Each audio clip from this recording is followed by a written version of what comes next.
Hello everyone, जय हिंद, वंदे मातरम। तो साथियों, वीडियो को पूरा देखना। वीडियो को पूरा देखने के बाद ही आपको क्वेश्चंस का लेवल मालूम होगा कि लेवल क्या है। भले ही आप एग्जाम आरआरबी का दे रहे हो, आर्मी पुलिस का, यहाँ तक कि आप कोई भी स्टेट पीसीएस का एग्जाम दे रहे हैं, तो साथियों स्टेट पीसीएस के लिए भी ये वीडियो मोस्ट इंपोर्टेंट है। जितने भी क्वेश्चन है सारा विद फुल्ली एनालिसिस के साथ में आपको समझा गया है। तो चलिए साथियों, आज का हमारा मोटो है कि अब की बार पेपर की गर्दन मरोड़ देंगे। तो चलिए वीडियो नंबर 21 है, शुरू करते हैं। पहला क्वेश्चन है कि अफ्रीका की कौन सी नदी मकर रेखा को 2 बार काटती है? कांगो, लिम्पोपो, नाइजर या फिर जैम्बेजी? इसका राइट आंसर है ऑप्शन नंबर बी, लिम्पोपो नदी है जो किसको, मकर रेखा को 2 बार काटती है। 2 बार कैसे काटती है वो समझिएगा। आप मान लीजिए मकर रेखा है, अब ये नदी यहाँ से आई, एक बार यहाँ काटा और एक बार यहाँ काटा, तो 2 बार इसने मकर रेखा को काट दिया। इसी प्रकार से जो कांगो रिवर है अफ्रीका की, यह है 0 डिग्री भूमध्य रेखा, जो विषुवत रेखा है उसको 2 बार काटती है। और मोस्ट इंपोर्टेंट फैक्ट है भाई साहब, जो नाइजर रिवर है, ये नाइजर रिवर बहुत बार एग्जाम में पूछा जाता है। बच्चे ध्यान रखते हैं लिम्पोपो या फिर कांगो नदी को, लेकिन नाइजर नदी ऐसी है जो अफ्रीका की सबसे बड़ी नदी है और 2 डेल्टा का निर्माण करती है, जिसे क्या कहते हैं, रिवर ऑफ पाम ऑयल भी कहते हैं इस नदी को। चलिए आगे बढ़ते हैं। अगला क्वेश्चन है कि एंटीसोल क्या है? जलोढ़ मिट्टी, काली कपासी, लेटराइट या फिर लाल मिट्टी? राइट आंसर ऑप्शन नंबर ए, जलोढ़ मिट्टी है एंटीसोल। देखिए, नई विकसित मिट्टी जो बिना किसी प्राकृतिक संस्तरण वाली मृदा है उसे क्या कहते हैं, एंटीसोल कहते हैं। और इस प्रकार के जो लक्षण होते हैं वो भारत में किसमें, जलोढ़ मिट्टी में ही पाए जाते हैं। और ये मृदाएं होती है ये विभिन्न प्रकार के जलवायु प्रदेशों में पाई जाती है। तो इसलिए याद रखिएगा, जलोढ़ मिट्टी को क्या कहते हैं, एंटीसोल कहते हैं। आगे बढ़ते हैं। अगला क्वेश्चन है कि बंकिम चंद्र चटर्जी के प्रसिद्ध उपन्यास आनंद मठ का कथानक किस पर आधारित है? जबरदस्त क्वेश्चन है, बार बार पूछा जाता है। इसका right answer option number D, ये आधारित है सन्यासी विद्रोह पर। वंदे मातरम जो गीत है वो बंकिम चंद्र चटर्जी की प्रसिद्ध कृति है और ये आनंद मठ से ही लिया गया है। इस कृति का जो कथानक है वो किस पर है, सन्यासी विद्रोह पर आधारित है। और 1896 ईस्वी में कांग्रेस के जो कलकत्ता अधिवेशन हुआ था उसमें इसे पहली बार गाया गया था। किसे? वंदे मातरम को। चलिए आगे बढ़ते हैं। अगला क्वेश्चन है, तो साथियों आपको सारे क्वेश्चंस ऐसे ही मिलेंगे, पूरा डिटेल से मैं समझाने की कोशिश करूंगा। चलिए नेक्स्ट क्वेश्चन है कि किस चोल शासक ने बंगाल की खाड़ी को चोल झील का स्वरूप प्रदान कर दिया था? मोस्ट इंपोर्टेंट है, right answer option number B, Rajendra Pratham ने किया था ऐसा। राजेंद्र प्रथम जो राजेंद्र चोल है वो कब से, 1012 से 1044 ईस्वी तक रहे थे। और ये बंगाल विजय की सूचना कहाँ से मिलती है इसकी? ये है आपका तिरुवालंगाडु अभिलेख है, उसमें वर्णित है। और जो बंगाल विजय अभियान का उद्देश्य क्या था? ये उद्देश्य था गंगा नदी का पवित्र जल लाना।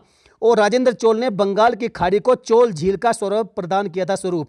और इस सफलता पर उसने गंगेकोंड की उपाधि धारण की थी। किसकी? गंगेकोंड की धारण की। तथा जो तिरुचनापल्ली है, तिरुचनापल्ली जिला है, उसमें गंगेकोंड चोलपुरम नामक एक नई राजधानी की स्थापना भी की थी। किसने? राजेंद्र प्रथम ने। मोस्ट इंपोर्टेंट है, याद रखिएगा। नेक्स्ट क्वेश्चन की ओर बढ़ते हैं कि जिसके शासन में गुरु नानक देव जी ने सिख धर्म की स्थापना की थी वह कौन था? तो बड़ा जबरदस्त क्वेश्चन है, right answer option number B, Sikandar Lodi. भक्ति आंदोलन में श्री गुरु नानक देव जी के एक श्रेष्ठ संत माने जाते हैं ये। किसके? भक्ति आंदोलन के। और इनका जो जन्म है वो 1469 ईस्वी में पंजाब के गुजरावाला जिले के तलवंडी में ननकाना साहिब नामक गांव में हुआ था। और 18 वर्ष की आयु में ही इनका विवाह हो गया था तथा इनके 2 पुत्र भी थे। और गुरु नानक जी ने सिकंदर लोदी के शासनकाल में ही सिख धर्म की स्थापना की थी। ये भी याद रखिएगा, ये अक्सर पूछा जाता है कि किस राजा के या किस शासक के शासनकाल में सिख धर्म की स्थापना की थी गुरु नानक जी ने? तो सिकंदर लोदी, याद रखिएगा। नेक्स्ट क्वेश्चन है कि मुगल काल में तांबे का सिक्का क्या कहलाता था? रुपया, दाम, टंका या फिर शमशी? तो राइट आंसर है ऑप्शन नंबर बी, दाम। मुगल काल में तांबे का जो सिक्का होता था वो दाम के नाम से चलता था, दाम कहते थे उसे। तथा जो रुपया था वो चांदी का सिक्का था रुपया। और जो ये तांबे का सिक्का था उसको दाम कहते थे। और अकबर के समय में जो निस्की था, निस्की आधा दाम, दामड़ चौथाई दाम और दमड़ी 8वां दाम के नाम के सिक्के प्रचलित थे। और व्यवहारिक सोने के सिक्के को क्या कहते थे? मुहर के नाम से पुकारते थे। चलिए आगे बढ़ते हैं। अगला क्वेश्चन है कि निम्न में से इंडिपेंडेंट लीग की स्थापना किसने की थी? तो इसका राइट आंसर है ऑप्शन नंबर सी है, रास बिहारी बोस ने की थी इंडिपेंडेंट लीग की स्थापना। और कहाँ पर की थी? बैंकॉक में की थी, थाईलैंड के बैंकॉक में। और इन्होंने विश्व युद्ध के दौरान जापान द्वारा बंदी बनाए गए भारतीय सैनिकों को मिलाकर के आज़ाद हिंद फौज का गठन किया था, जिसका नेतृत्व बाद में किसने किया था? सुभाष चंद्र बोस ने किया था। चलिए आगे बढ़ते हैं। अगला क्वेश्चन नंबर 8, 1857 के स्वाधीनता संघर्ष की वीरांगना महारानी लक्ष्मीबाई की जन्मस्थली कहाँ है? Right answer option number C है, वाराणसी में इनकी जन्मस्थली। और इनका मूल नाम था मनु, याद रखिएगा, मनु इनका मूल नाम था। और जन्म हुआ था 1835 ईस्वी में। 13 वर्ष की अल्पायु में ही इनका विवाह हो गया था झांसी के नरेश गंगाधर राव के साथ में। और 1852 में गंगाधर राव की निसंतान मृत्यु हो गई थी, किंतु वह अपनी मृत्यु से पहले दामोदर राव नामक बालक को गोद ले चुके थे। और 17 जून 1858 ईस्वी को रानी लक्ष्मीबाई, अंग्रेज अफसर था कौन? ह्यूरोज, इससे लोहा लेते समय वीर गति को प्राप्त हो गई थी। कब? 17 जून 1858, ये तिथि याद रखिएगा। नेक्स्ट क्वेश्चन है कि वह राज्य जहां पर विधान परिषद नहीं है, उत्तर प्रदेश, महाराष्ट्र, कर्नाटक या फिर राजस्थान? राइट आंसर है ऑप्शन नंबर डी, राजस्थान में विधान परिषद नहीं है। और देखिए आर्टिकल 169, यह आर्टिकल याद रखिएगा, अनुच्छेद 169 के अधीन संसद विधि द्वारा किसी राज्य में विधान परिषद का उपबंध कर सकती है। और संसद को यह शक्ति दी गई है कि किसी राज्य में जिसमें विधान परिषद नहीं है वहां पर विधान परिषद का सृजन कर सकती है। वर्तमान में विधान परिषद वाले राज्य कौन कौन से हैं जान लीजिएगा। उत्तर प्रदेश है, बिहार है, महाराष्ट्र है, कर्नाटक, जम्मू कश्मीर, आंध्र प्रदेश और तमिलनाडु, यहां पर विधान परिषद है वर्तमान में। नेक्स्ट क्वेश्चन है कि न्यूनतम समर्थन मूल्य का निर्धारक कौन है, जिसे हम जो एमएसपी कहते हैं, तो उसका निर्धारण कौन करता है? तो इसका right answer option number C है, कृषि लागत एवं मूल्य आयोग है। देखिए जानते हैं इसके बारे में थोड़ा सा डिटेल से। जो एमएसपी है वह मूल्य दर है जिस पर सरकार किसानों द्वारा बेची जाने वाली अनाज की पूरी मात्रा क्रय करने के लिए तैयार हो जाए। और प्रमुख कृषि वस्तुओं के संबंध में वसूली मूल्य या फिर न्यूनतम समर्थित मूल्य की घोषणा सरकार वर्ष में 2 बार करती है। कब कब करती है? रबी और खरीफ की फसल के मौसम में करती है। और वसूली या फिर न्यूनतम मूल्य की घोषणा सरकार कृषि लागत एवं मूल्य आयोग की संस्तुति पर करती है। देखिए सिफारिश करती है ये संस्था और लागू करती है, घोषणा करती है सरकार। किसकी सिफारिश पर? कृषि लागत एवं मूल्य आयोग की सिफारिश पर।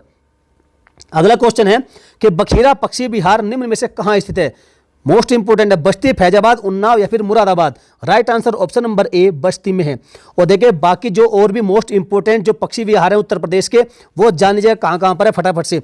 नवाबगंज आपका उन्नाव में, समस्तपुर आपका रायबरेली, सांडी, हरदोई, ओखला, गौतम बुद्ध नगर, पार्वती, अर्गा ये आपका गोंडा में, विजय सागर महोबा में। पटना पक्षी विहार है एटा में। पटना पक्षी विहार बिहार में मत सोच लीजिएगा भाई साहब, पटना पक्षी विहार कहां पर? एटा में है। और सुरहाताल ये आपका कहां पर? बलिया में। सूर सरोवर आपका आगरा में। समान पक्षी विहार मैनपुरी में, जबकि लाख बहोशी पक्षी विहार आपका फर्रुखाबाद में। चलिए आगे बढ़ते हैं। अगला क्वेश्चन है, उत्तर प्रदेश में दिया सलाई उद्योग का प्रमुख केंद्र कहां पर है? Most important, right answer option number ए, बरेली में है। उत्तर प्रदेश में दिया सलाई जो उद्योग का प्रमुख केंद्र कहां पर है? बरेली है। और बरेली के अतिरिक्त सहारनपुर, इलाहाबाद, लखनऊ, मेरठ और रामपुर में भी दिया सलाई का कारखाने हैं, लेकिन जो प्रमुख केंद्र है वो आपका बरेली है। नेक्स्ट क्वेश्चन कि निम्न में से किसकी नियुक्ति भारत के राष्ट्रपति करते हैं? मोस्ट इंपोर्टेंट है भाई साहब।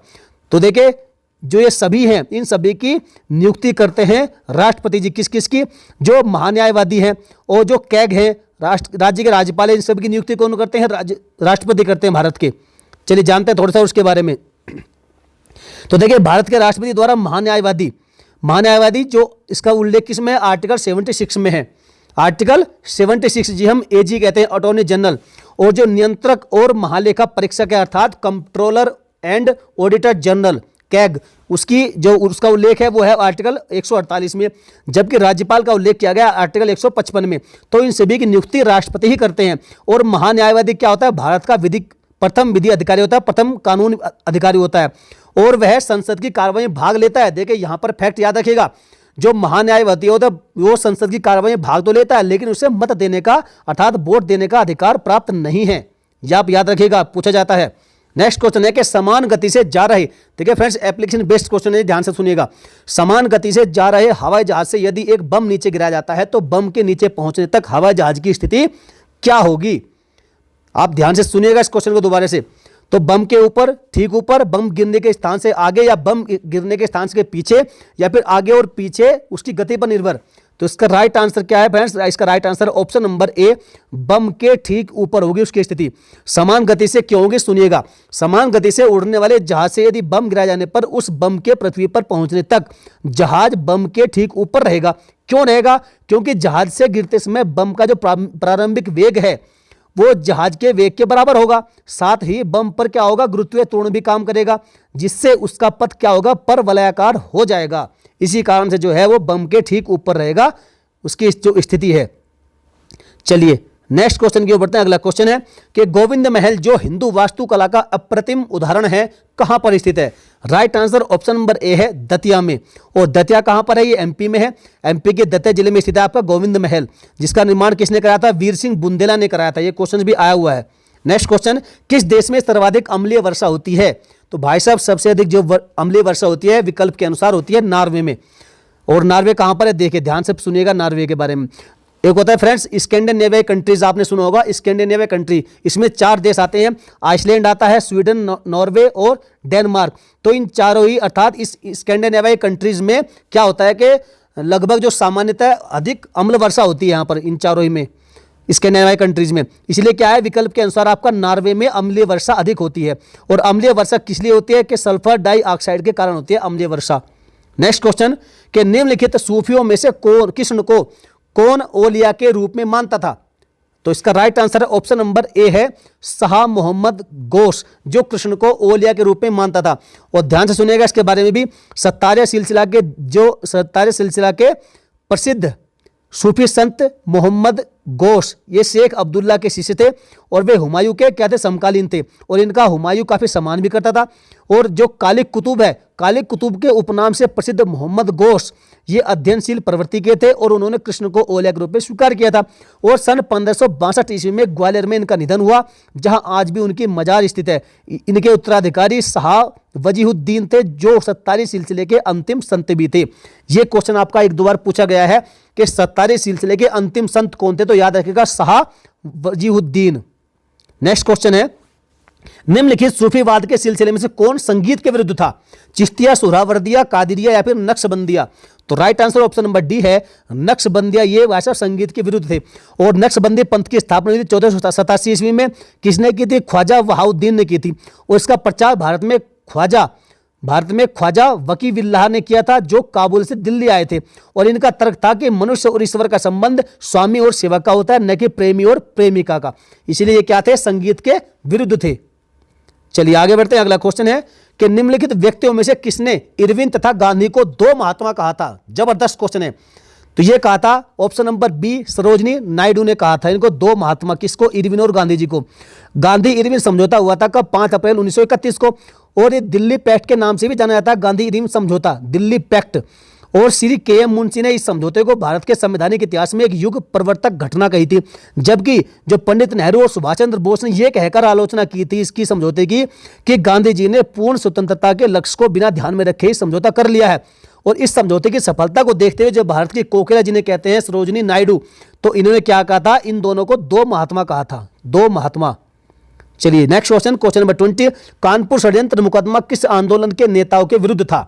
तो ये था साम्यवादी आंदोलन। Option number C is the correct answer. Communist आंदोलन की शक्ति एवं बढ़ते प्रभाव को रोकने के लिए कानपुर में एक षड्यंत्र को आधार बनाकर कुछ कम्युनिस्टों पर मुकदमा चला गया। और यह मुकदमा कानपुर षड्यंत्र केस के नाम से भी जाना जाता है। और ब्रिटिश सरकार ने 21 फरवरी 1924 ईस्वी को M.N. राय, मुजफ्फर अहमद, श्रीपाद, अमृत डांगे, उस्मानी, गुलाम हुसैन, रामचरण लाल और सिंगारावेलु चेट्टियार, इन पर मुकदमा चलाया था इस आंदोलन के लिए, जो ये कानपुर षड्यंत्र केस था इसके खिलाफ। तो फ्रेंड्स आज की वीडियो आपको कैसे लगी? क्वेश्चन सारे वाकई मेहनत के साथ में बनाए गए हैं और जबरदस्त ढूंढ कर क्वेश्चंस लाए गए हैं। तो फ्रेंड्स आप आसान क्वेश्चंस कहीं से पढ़ लेंगे, लेकिन साथियों आपको पूरा फैक्ट के बारे में आपको जानना जरूरी होता है, क्योंकि आपसे आजकल एग्जामिनर घुमा फिराकर बड़ी गहराई में उतरकर क्वेश्चन पूछता है। तो इसलिए आपको भी चालाकी के साथ में उसी हिसाब से पढ़ना भी पड़ेगा। यदि आपको वीडियो अच्छी लगी तो फ्रेंड्स वीडियो को लाइक करिएगा और हमारे चैनल को आज ही अभी सब्सक्राइब करके बेल आइकन को प्रेस कर लीजिएगा। अपने सभी दोस्तों में इस वीडियो को शेयर करके धुआं कर दीजिएगा भाई साहब।